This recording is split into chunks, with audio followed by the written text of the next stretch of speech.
Or have you joined? I don't recognize you. I've been here a couple of times. Okay, but you are a guest? No, I'm not a guest. Oh, you're a member. I've just Okay. joined, but I'm very new. Okay, what's your name? Jeremy Overstreet. Okay, Jeremy, nice to meet you, Gretchen. And I also don't recognize you, I'm sorry. I'm Joe. This is Joe. my first time. Okay, well, welcome. Thank you. All right, this evening we have a meeting theme that I believe maybe Lawrence chose. It's my guess. It is bell-bottom blues, and the word of the day is threads, as in clothing.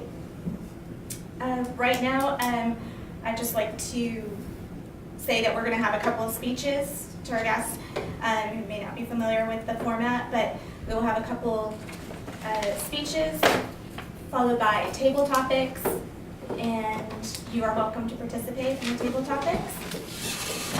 And then we will have evaluation of the couple of speeches, followed by finally the educational overview. At this time, could we review our roles? Who will be the timer? I will. Okay. So the first feature is 1 to 2 minutes. And for to the topics is 1 to 2 minutes as well. Okay, thank you, Donna. And our all counter? I'll be doing the eye counter. And for tonight, I'll be looking out for crutch words, filler words, such as ums or ahs or any other sorts of words that are used. And sometimes abnormally long pauses. So I'll be keeping track of those during the speeches and the table topics. Thank you. And Tom, you're a grammarian? That's correct. My role is to listen to the meeting tonight and just listen for incorrect use of the English language or questionable use of the English language, and also to listen as to whether or not people will use the word of the day, which is threads. Thank you, Tom. And we did not assign before we began, or before the agenda was printed, who is the general evaluator? Do we have one?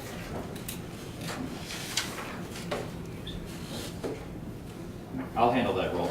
Okay, thanks, Justin. All right, I think at this time we can begin with our first speaker of the day, which is going to be Heather. And she will be speaking about color symbolism and branding. This is one of her required speeches to research and present on a new topic to her for the strategic relationships. Please welcome Heather.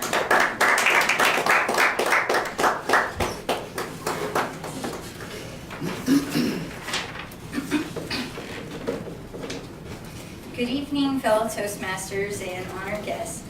Tonight I'm going to talk about color symbolism and branding and how, depending on what colors you use in your business or just your personal brand, how color can actually influence the way people see you.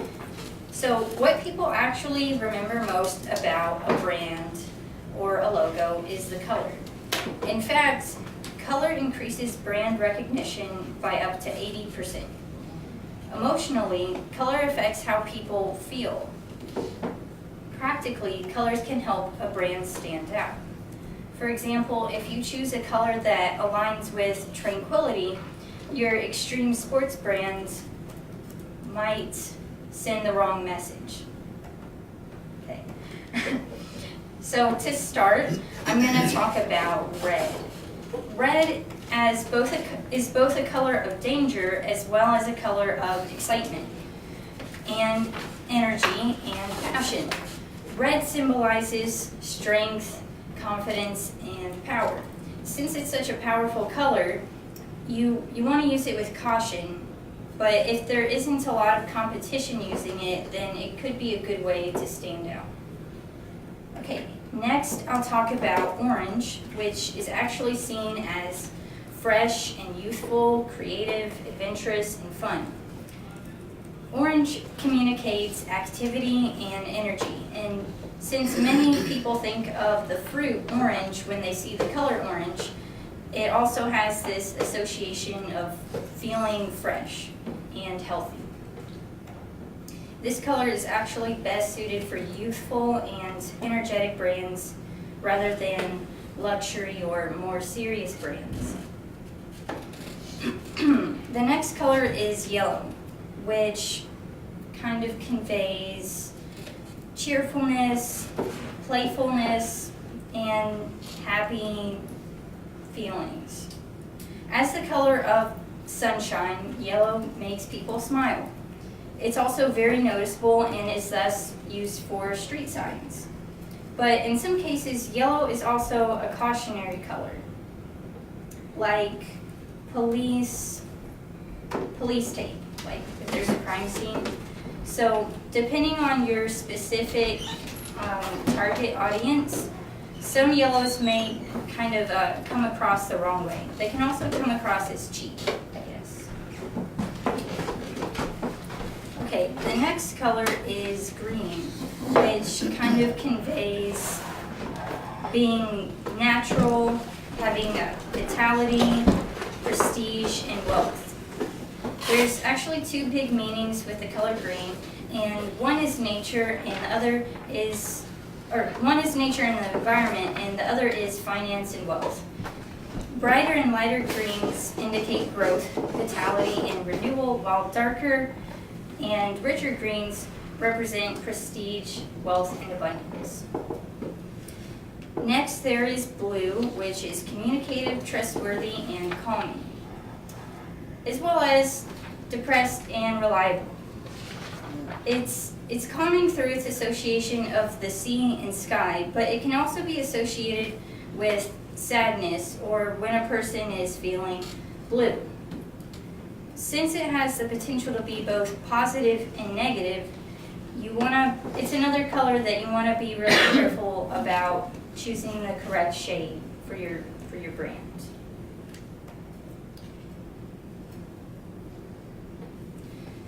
Next is the color purple, which represents loyalty, a spiritual sense, and being mysterious. Dark shades of purple are more on the luxurious side, and then the lighter shades are kind of feminine and sentimental, and they can kind of be associated with a nostalgic vibe in some cases. And it's best used for targeting women, and it's kind of uncommon in just a normal branding. There aren't a lot of really big companies that use purple for their brand.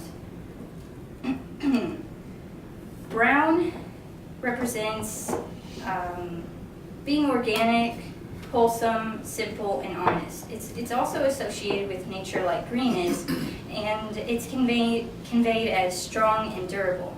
But people also think of dirt, so you want to be careful when you use brown. And then the last color, well, it might not be a color, but the last one I'll talk about is black, which is often seen as sophisticated and luxurious, formal, powerful, and also sorrowful. Black is very bold and classic, and it's something to be taken pretty seriously, which maybe is why people often see it in like a business environment. And that will conclude my presentation on color symbolism and branding. It's just really interesting to kind of think about how the colors that you put on your social media sites or on your website or with your business can really have an impact on how people see you. So it's something to definitely consider.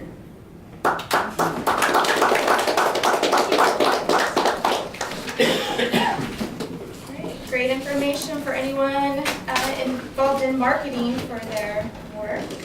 Next, we will have Maurice speak on the subject of dreams, which is a required speech from Speaking to Inform he had to select an abstract concept. So I'm interested to hear about dreams.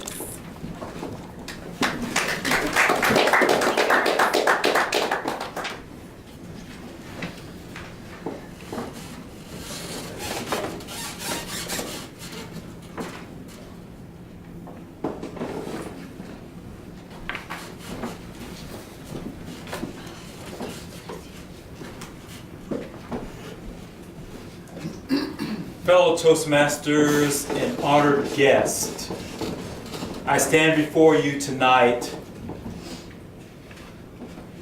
to give a presentation on dreams. And it's not just about any dream. In my mind, I have a specific thought. Since me, like a few other people in this room, who've lived different places growing up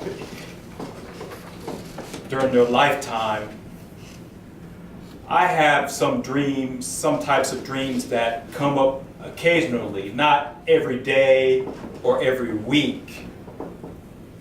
Me being an Air Force brat and living on different bases or posts and having been there long enough at all these bases to where I was able to make friends for a few years, and then I have to leave and go somewhere else. The particular dream I'm talking about is when there's a situation where you have one person you knew from one place you lived, and then there's another person from another place you live, and there may be a third person from another place you live, or during my adult life, standing in front of me, talking with me, and none of the three know each other. I've had several of those dreams on occasion.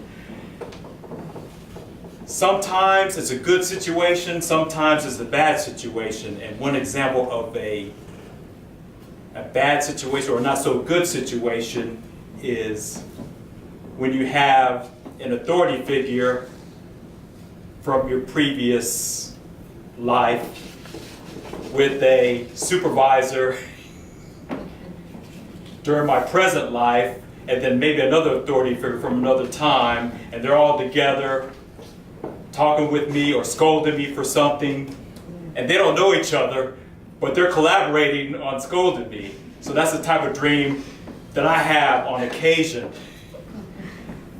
And as far as research or expert opinions, I don't really have that, but I did post on Facebook with a question on a Air Force brat group page. And I asked, this might be a weird question, but have you ever had a dream where you've had a person you knew, one place you lived, together with another person in another place you lived, or maybe a third person at another place you lived. They're standing in front of you, talking with you, and they don't know each other. And many times, it's like, how can this be? But that's some of the things that happen, and whether or not it has a real impact on my life, I can't say, or whether it means something in my life, I can't say if it has any true meaning or true impact on my life, other than the few minutes after I wake up. But some of the answers to my Facebook post question that I did get a response from one lady. She says, I thought I was the only one who went through that. And then another young man said he had dreams like that for all his traveling buddies, about all his traveling buddies from the different places that he lived. And and some of those didn't know each other, but they were all together in one place talking or engaging with that person. So another loose example, for the sake of covering the word of the day, is when I have these people, bullies from different places that I live, they're together ragging me about my threads. Look at the clothes that you have on. What is that? You and those bell bottoms. What is up with you with that? So that's a loose example of that. But it's really fascinating that for someone who lived different places throughout their life, to have a dream where you have a bunch of people together from different places, not knowing each other, but they're engaging with you together. In summary, once again, I don't know or I don't believe it has a real impact or a real effect on my real life. I would just have to think back. I have to take several minutes to think back to see if any of that would have a real impact on my life. But dreams are interesting. Any type of dream that you have, but in particular for this subject, the type of dreams where you have people from previous eras in your life all coming together, engaging with you in some form or another, good or bad. Madam Toastmaster.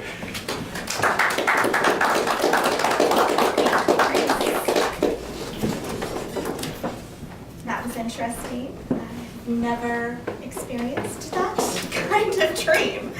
Sounds kind of like a nightmare. I did in middle school and high school have a dream dictionary that I would use to try to interpret my own dreams.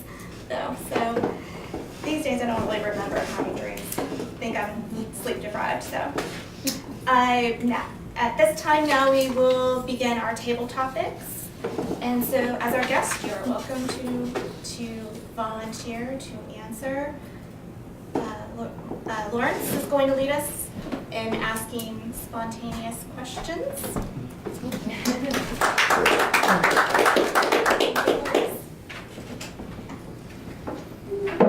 Good evening. This evening's theme is bell-bottom blues.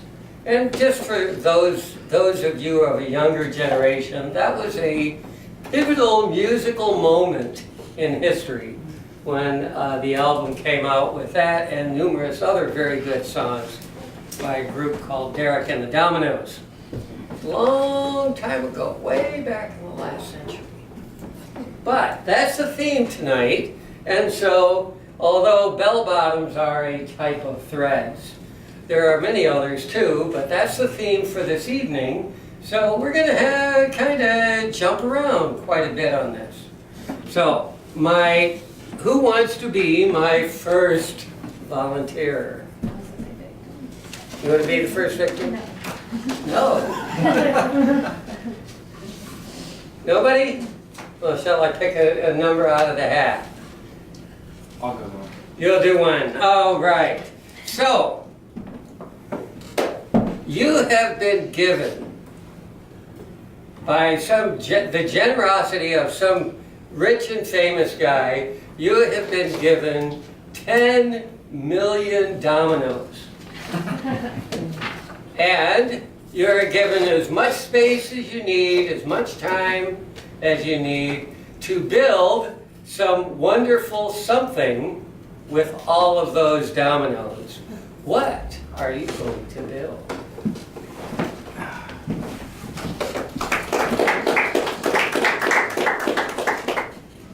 So what am I going to build with 10 million dominoes in unlimited space? Well, just this past weekend, we were playing with some dominoes, my son and I, and he has a thing at the moment of creating some some wild contraptions of sorts, mousetrap type games, and basically stacking one up down the hallway and everything else and letting them fall. So if I let him take the reins on that, I think his imagination will run wild. And we build them vertically. He likes to build them up to the countertop using some stairs, and sometimes he likes to create pictures, and so I just kind of step back and I'm his placer, and I just kind of help him build what he wants to build. So if we had 10 million and unlimited space, I think we could do something pretty wild.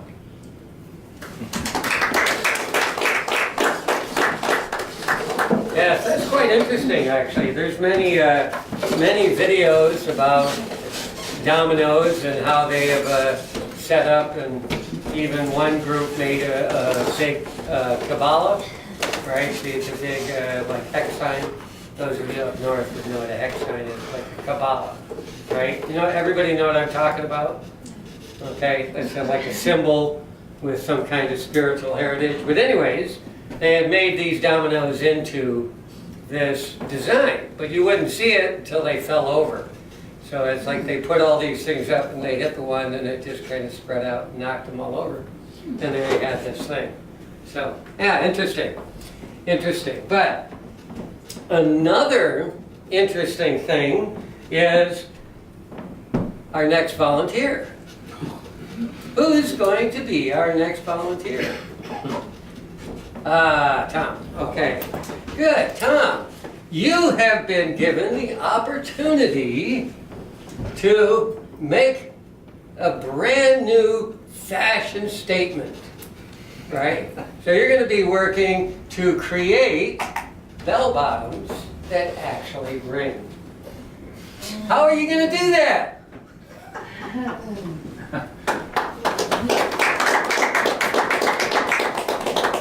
I would like to know what you've been smoking before you got here. That's an interesting question.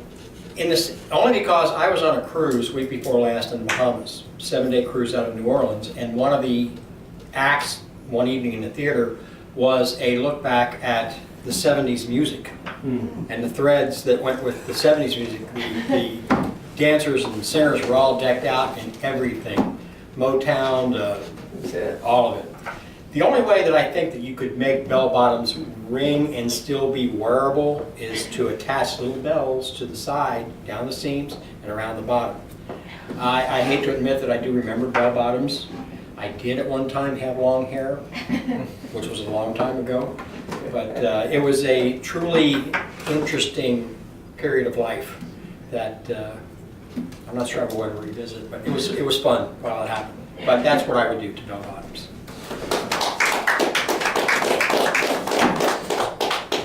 Yeah, well, that's quite interesting to put bells on. I would not be surprised that somebody had done that already. But I was kind of thinking that, you know, if you put the ding-dong inside, you have the ding-dong, he puts on his bell-bottoms, and he'd be ringing, right? Okay.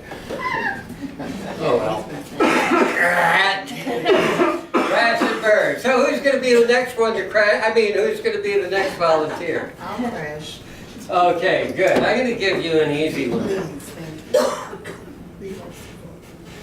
What music, if you had to pick one group or one song, what would be the song that was the most pivotal in your life? Some rite of passage or something that you would always remember. Oh, that's my song. Anything like that? So many. Nothing like that? Oh yeah, I have a lot of them, but I'll take All right. Yeah. Well, tell us about someone. A song that's pivotal in my life would probably be a song made by a group called the Tri-City Singers, and it's called Encourage Yourself. And it just talks about some of the things that I'm interested in when it comes to public speaking and being a motivational speaker. And that is, a lot of times when you minister or speak to someone else, you're actually doing yourself a justice. Or sometimes you'll notice that when you're saying something to someone else, motivating or encouraging, a lot of times those same words are efficient enough and stand out to you before you even realize that you're saying it. Or after I've said something to someone, I will be thinking, wow, that was really, I needed that for myself. So if I had to pick a song that I would say was pivotal, it would be Encourage Yourself. Thank you. Very interesting. I teach. Part of my existence is teaching, and I love to mentor, and so I also have experienced that numerous times where you're saying something and then you just kind of stop and think, where did that come from? Yeah, I needed that. I don't know where that came from, but I really needed that. So, yeah, quite exciting, quite exciting. Do we have anyone else? Well, do we have time? Who's our timer? We have about 8 minutes left. For table topics? Yes. Oh, cool. Oh, great, great. Okay, so bell bottoms are the story of the evening and talking about threads. So, if you could think of one reason why, or can you think of one reason why it would be important to be able to have bell bottoms? To be able to wear bell bottoms? Good evening. I have been asked to explain why it would be important to have bell bottoms. Bell bottoms are a little bit before my fashion time, but I think in this climate that we have in Mobile, it could be little umbrellas for your feet and your ankles because it rains so much. But on the downside of that, I do remember before skinny jeans were a thing and the bottom of your pant would get wet if it was raining because you stepped on it because they were really long and they were just straight cut. So I can see a benefit for the bell bottoms and also for the straight leg pants. But I think that if we could, another benefit of the bell bottoms would be to get people to stop wearing pants that are so tight, especially men. A lot of men my age think their pants should be tighter than the female pants. So maybe if we brought the bell bottoms back, it would be a little looser fitting in the general areas that we don't need to see. Thank you. Yeah, of course, something like that. His face turned red. So yes, bell bottoms, that would be a good, keep your feet dry. But another possibility on that would be to not get your clothing wet, so you can roll them up. In fact, that's where they originally started out back in the day when the sailors used to have bell bottoms. Didn't call them that, but they were wide at the bottom so that they could roll them up when they were down and doing certain things like holystone. Which probably nobody even knows what a holystone is, let alone what it would be used for, so we'll move on to something else. We have time for another one. Who wants to be our next victim? Volunteer. Yeah, volunteer. That's the one. All right. So, back again to our musical portion. When you decide, or if you decide you want to expand your musical knowledge, which direction do you think you would take? What type of music would you move into? So if you decided to expand your musical knowledge, which type of music would you change to or listen to?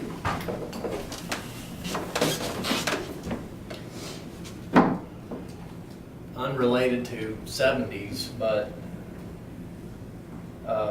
symphony music with the violins and the flutes and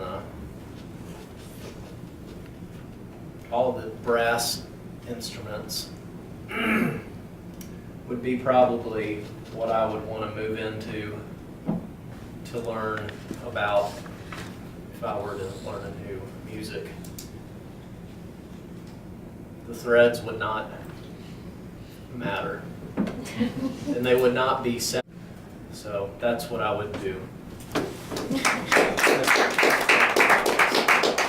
So maybe 1770s, classical music, right? That would be the style. It's funny how styles change too. If you look at the threads of a few years back, and then a few years back, and then a century back, it's like a whole different world. And I still can't figure out three-piece suit. That was designed in an Arctic country, I believe. Making people down here wear a three-piece suit, you got to be crazy. But that's the end of the Table Topics program for this evening. I'd like to invite our Toastmasters, Mistress, back up.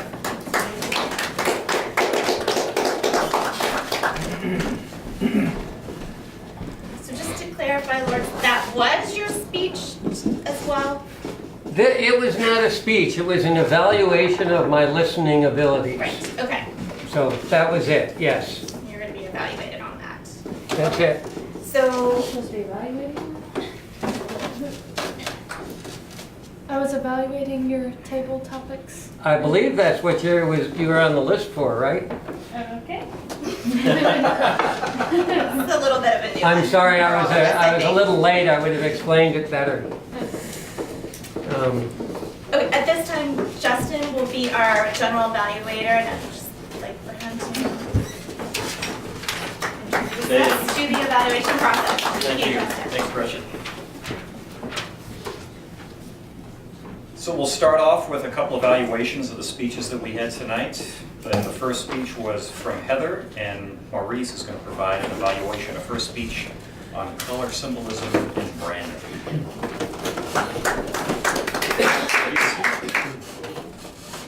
Fellow Toastmasters and honored guests, I was given the privilege to evaluate Heather's speech on color symbolism and branding. And I will go over the general comments, and I'll go over the evaluation form on the next page. For general comments, Heather excelled at using an audible and clear voice during her presentation. What Heather may want to work on is vocal variety and throwing in some gestures to match some of the high points of the speech. To challenge herself, she should use less notes during the speech, and that will help her to sound more natural during the speech. There was a few times where she referred to her notes and it was kind of a break in the rhythm of her speech. On the evaluation form, clarity, I gave her a 3. And once again, on this evaluation form, rated from 1 to 5, 5 being exemplary, 4 excels, 3 accomplished, 2 emerging, and 1 developing.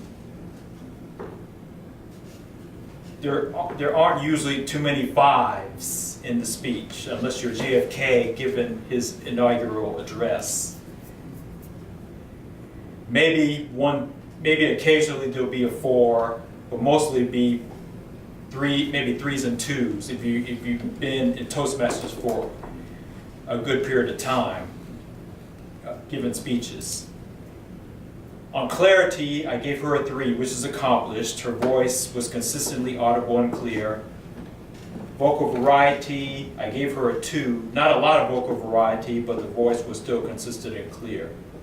Eye contact, I gave her a 2. Even though she did make eye contact with the audience, she was referring to her notes a lot as she was giving her speech. Gestures, she made limited hand movements, not excessive movements. You know, sometimes, as I have done in the past, I just make hand movements all over the place, you know, and it's not in sync with anything I'm saying necessarily. But she was on the other end of the spectrum. She made limited hand movements and didn't make the enough gestures to, at her high points of the speech. Audience awareness, what I said on that, I don't know how much she was aware of how the audience responded to the speech, since she was referring to her notes a lot, and I was observing the audience, and I can't read the audience's mind, but I didn't really see a lot of favorable response. It wasn't bad responses, it was just, people were just stoic, looking at Heather give her speech. So I don't know what was in each of your minds as you were taking in her speech. So that's what I said for audience awareness. Comfort level, she appeared to be very comfortable with the audience. And interest, the audience learned about the effects of colors in branding and advertising. So that is my evaluation of Heather's speech on color, symbolism, and branding. Mr. Evaluator, General Evaluator. Thank you, Maurice.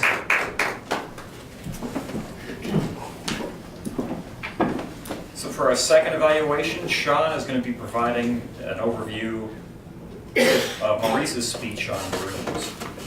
Sean?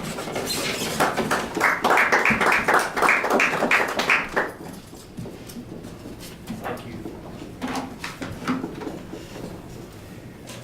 Maurice's speech was on dreams.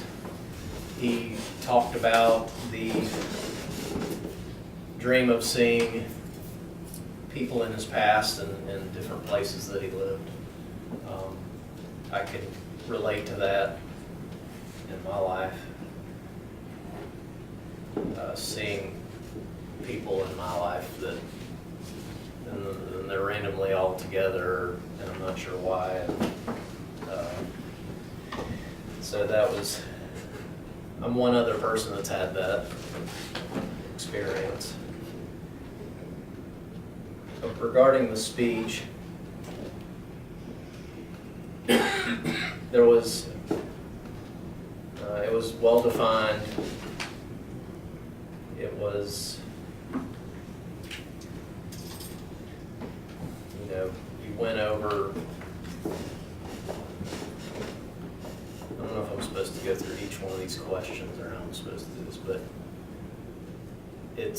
it was kind of, it could have helped to have had I was thinking maybe like a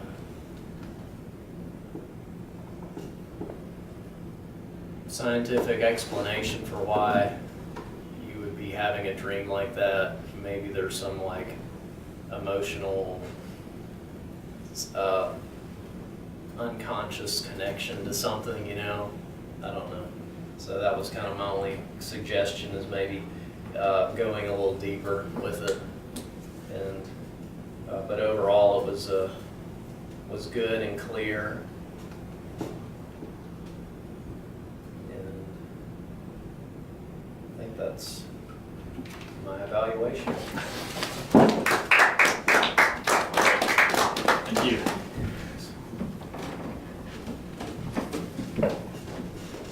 All right, thank you, sir. Cheyenne, are you prepared to handle this one? Okay, I just wanted to check before we completely put you on the I spot. was a little confused, but Got you. It's good to do something a little bit of time pressure. So Cheyenne is going to be providing an evaluation of the table topics session that Lawrence provided. Cheyenne. Hello, I am doing evaluation, like you said, of the table topics session. For clarity, I gave Lawrence a 4, although I was torn between a 3 or a 4. It was clarity of the spoken language is clear and easy to understand. While he was easy to understand, we did not know all of the vocabulary because he is on a different level than all of us.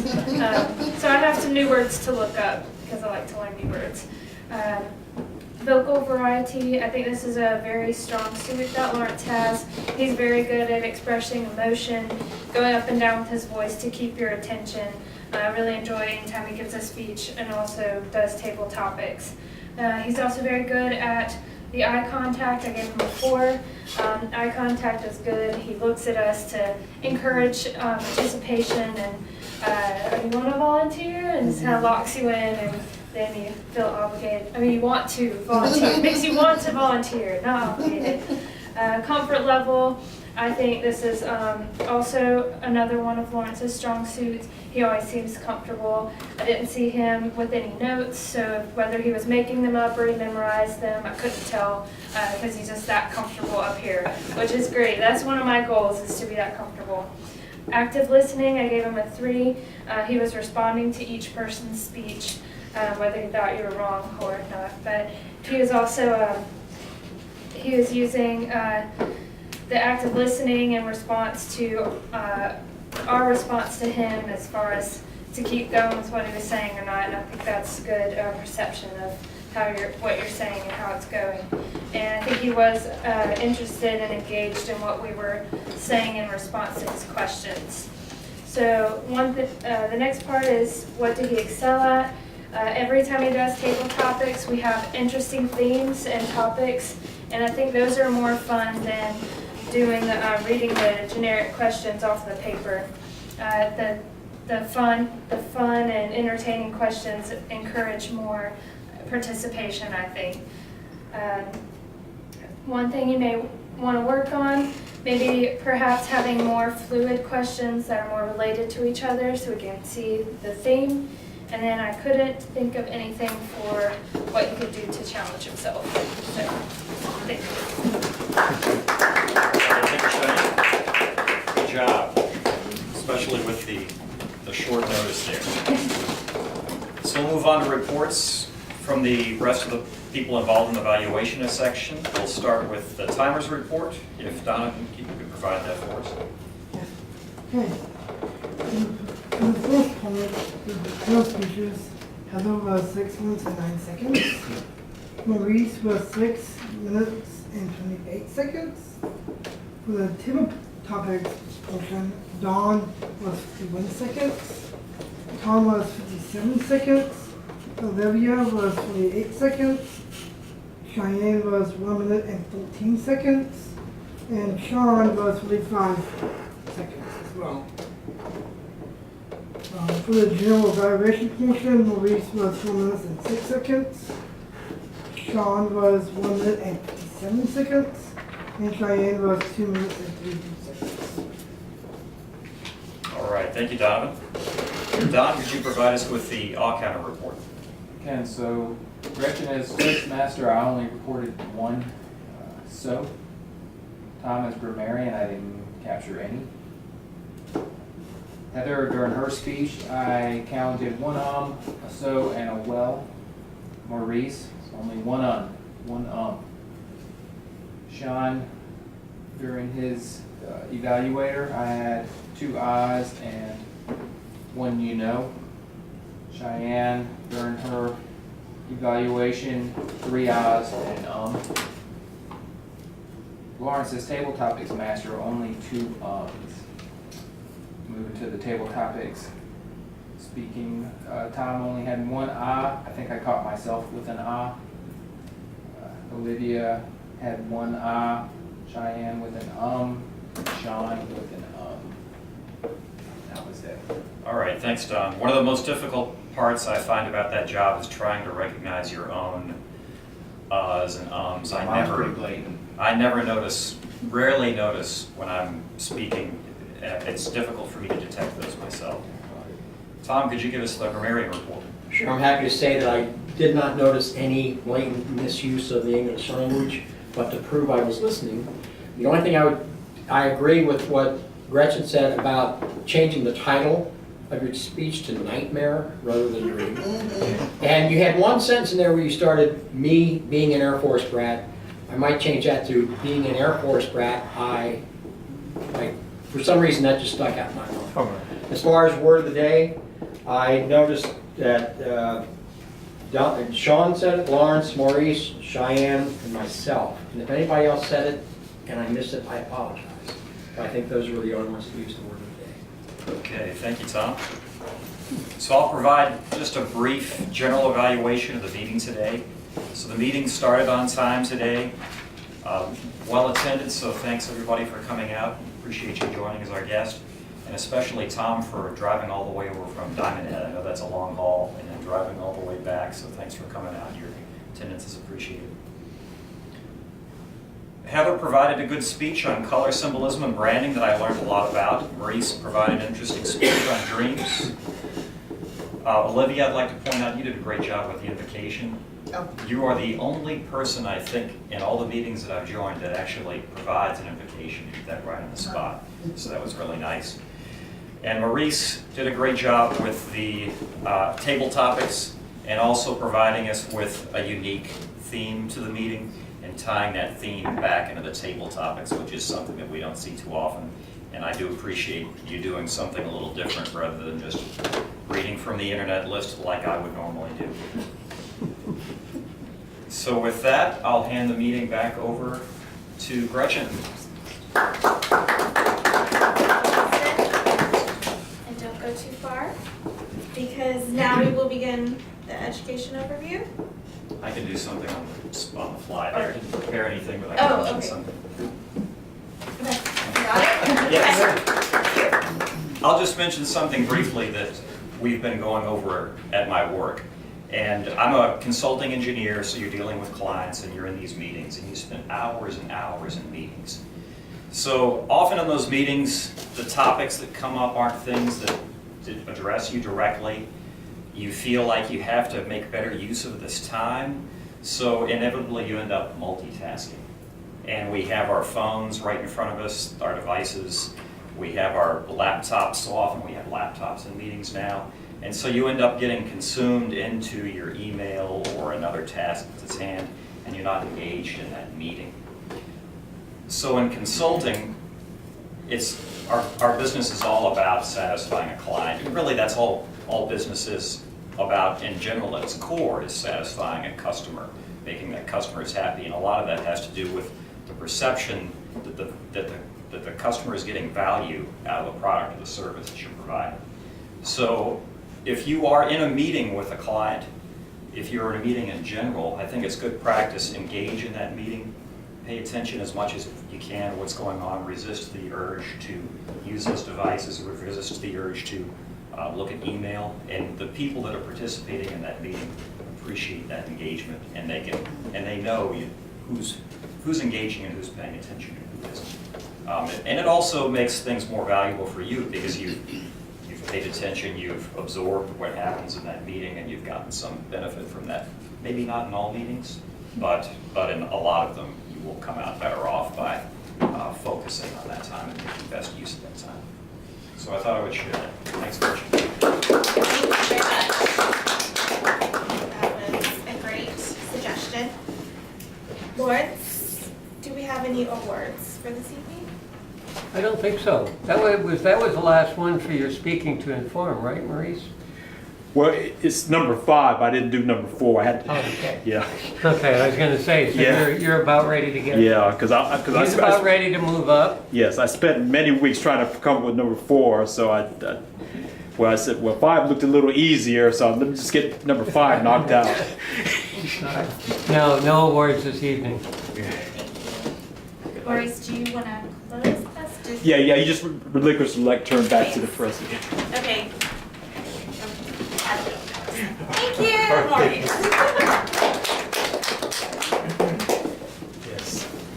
Next week's agenda. Next week's agenda, I don't have anybody down yet. Does anybody have something they want to do? I'm ready to do my icebreaker. You're ready to do your icebreaker. So, do you know how to get in and put your? I'm going to speak to you after the meeting. Okay, we'll take care of that. Okay. Okay, anybody else? Yeah. I will not be here next Monday. You'll not be here. Okay, anybody else? I'll be the education overview. Okay, you want to do an educational overview. All right, we'll do that. I can do the general evaluation. Okay. Okay, we'll do that. Anybody else? Going once? Lawrence, I'll be Going- timer. What's that? I'll do timer. Okay. Okay, where are we at? Did I lose somebody? I lost somebody. Oh, I'll have to figure that one out in a minute. Okay, thank you very much. Okay, you had a comment? Or? I just wanted to mention one other thing. I meant to mention this while I was up there, but appreciate everybody who's paid dues. I just sent those out over the weekend, I believe. So for those who haven't paid yet, please pay as soon as you can so that we can complete our payments to Toastmasters on time and represent the full membership when we redo our membership with Toastmasters. So that's due at the end of this month, so would appreciate if you could pay in the next couple of days or so. I paid myself with PayPal, and it is so great to just be able to click pay on that invoice, and it just, my PayPal account's set up, and it takes me all of 20 seconds to pay my dues. Okay, and It's Jeremy, I don't know if you know. we thank you, Joe, for being our guest for tonight. And I hope you come many times more, whether you end up joining or not. You know. Yes, sir, thank you. Yes, sir. And if there is nothing else, Just for one quick thing, I just was quickly looking at our distinguished program here. I just thought that you'd want to know that we are still a few things that we haven't got yet. So we're working. We have to get a few more awards if we're going to move forward. Right now we have one level 1, one completed, one CC award, and one advanced communicator award. So we still are looking to get a couple more of those type of awards, and we'll be good. Is there a minimum requirement for an educational awards? There is. You have a maximum of 6 count for your DCP credits. So. Right. Is there a minimum though? Because you've got 5 check marks, which is distinguished club, but we have to have a membership. Yeah, we have 5 check marks, so that's good enough for distinguished. Huh? Well, no, we still have to get the base. We have to have 19 members, Or increase our membership by 5. which will be the number 19. If you look at Oh, the I base, our base is 14.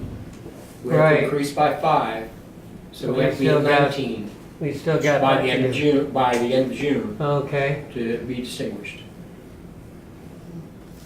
Yeah. I know Okay. Yes. 2. Yes. I see. That's what we got. But it's also going to depend upon all the membership renewals being in on time. Right. So that's why it's so critical that we get them in. Really, the time to look at that is maybe around the 2nd or 3rd of April. Right. When the membership things are processed, that'll really tell us where we are on the membership end. Yes, but it would be good for everyone to try to Absolutely. get your next speeches in. Get your next speeches in. It does.